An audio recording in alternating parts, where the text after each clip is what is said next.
It's been an interesting morning from a volatility regime, and I want to take you through it. It's one of the few moments where you'll get to see how the S&P acts compared to its subcomponents, and we can break that down by taking a look at the S&P, the Dow, and the Nasdaq and comparing the volatility across the board, and then the individual sectors as well.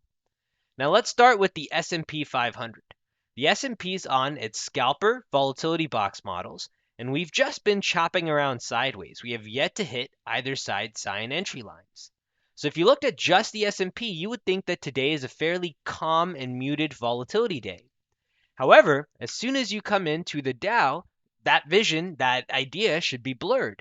The Dow just obliterated through its scalper volatility box models. We broke right through the clouds, and inside of the Dow, you had to adapt outside of the scalper, the aggressive, the doomsday aggressive, the conservative, and finally, it's the doomsday conservative models that held.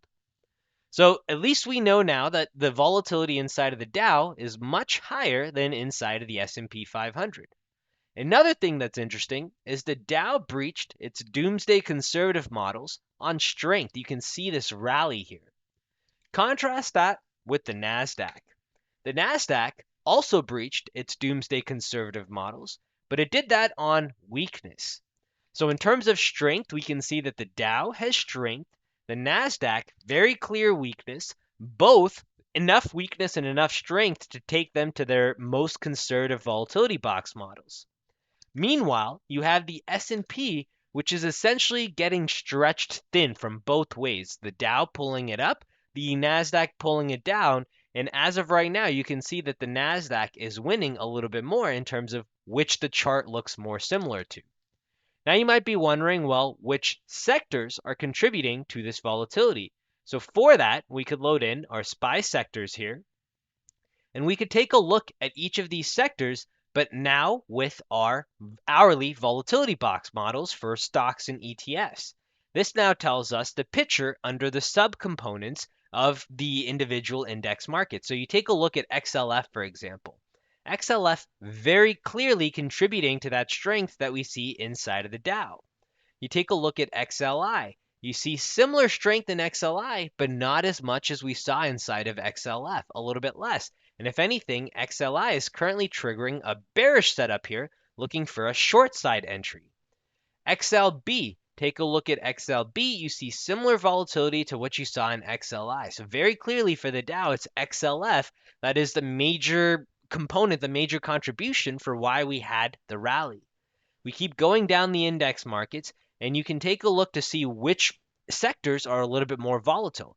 XLK, great example of the volatility that's contributing to the NASDAQ volatility.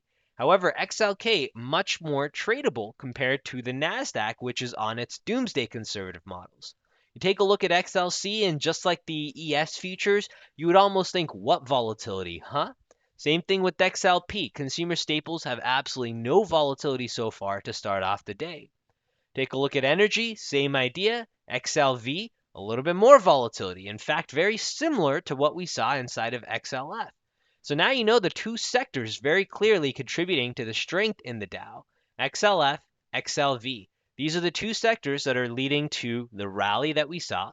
And in terms of the sell-off, we saw XLK was the one market in which we broke outside of our models. So the Nasdaq seems to have a better grip on right now. Tech a little bit more tradable compared to what we're seeing inside of XLF and XLV. Okay, so at this point, we've understood the volatility with the index markets. We looked at ES, YM, and NQ. We understand ES least volatile, YM, NQ both on their doomsday conservative models, YM for the bullish side or rather rallying, and NQ off of more bearish activity.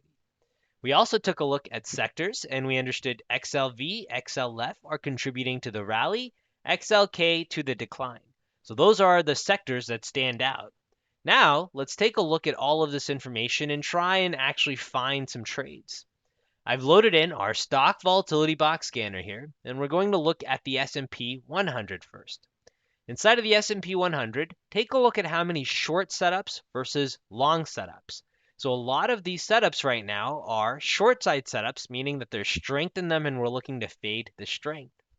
I'd like to see which are the long side setups where we have opportunities, and Google stands out. We just talked about how tech is offering us some opportunities. Another one, Target, and then we have Google again, but this time off of their hourly models. You'll see this batch is hourly, this batch of Google is their daily models being breached. The daily models have a better score, so that's the one I'm going to be using, and in both cases we can see we have the stage of acceleration. So now I can come back in to, let's use Google, or GOOG.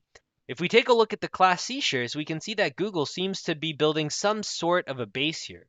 This is what it looks like on the hourly models, and now if I load in the daily models, we can see that Google has bounced straight into our daily volatility box models, and so far we've bounced up from there.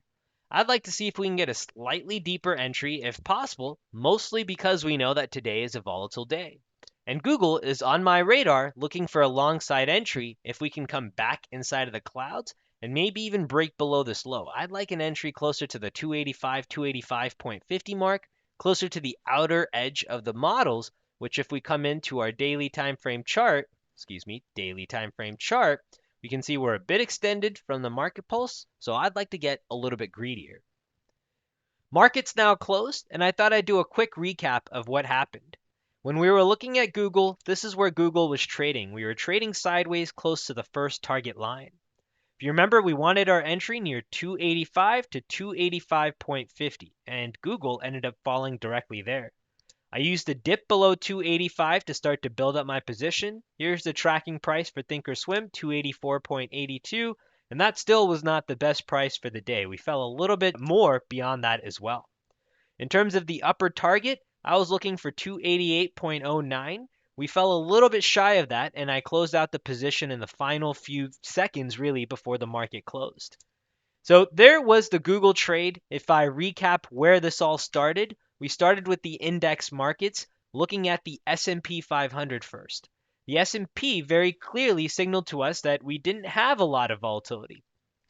What's interesting is when we started to look at the other counterparts with the Dow and the Nasdaq, we saw a much different story.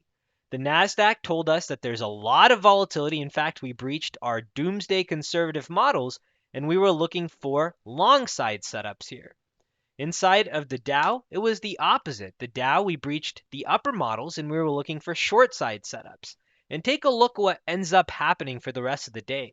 Ends up being the high for the Dow, and short side setups were the better setups to be looking at here. We had identified two sectors, XLF and XLV. XLF was the better short side setup. I'll load in the hourly models, and we can see how the high that we looked at early in the morning when we were evaluating was the high that ended up holding for the rest of the day. Inside of XLV continued to keep drifting up higher. Not with as much strength as we saw in the morning, but we did see XLV drift up all the way into our daily volatility box models. So a lot more strength in XLV versus XLF. And in terms of our other sector for the long side sector, we were looking at XLK, which is where we found Google. And XLK ended up holding really nicely from where we were looking at it. It mirrored the Google trade that we were looking at, which again was a handful of the long side setups. We had Google, we had Target when we were looking at the scanner, and Google was the one that we ended up focusing in on, which ended up playing out fairly nicely. I hope you found this video helpful in understanding how to use both the futures and the stock volatility box models to piece together a complete volatility picture. Whether you're an ETF trader, you trade sectors, or you trade futures or individual stocks, you'll find that the volatility box models help you understand where there's volatility opportunities, and then you can use things like the scanner to pinpoint exactly when and where these setups are triggering. Hope you found this video helpful. Take care, everyone. Good luck trading, and be sure to check out some of our recent videos if you'd like to learn more about volatility trading.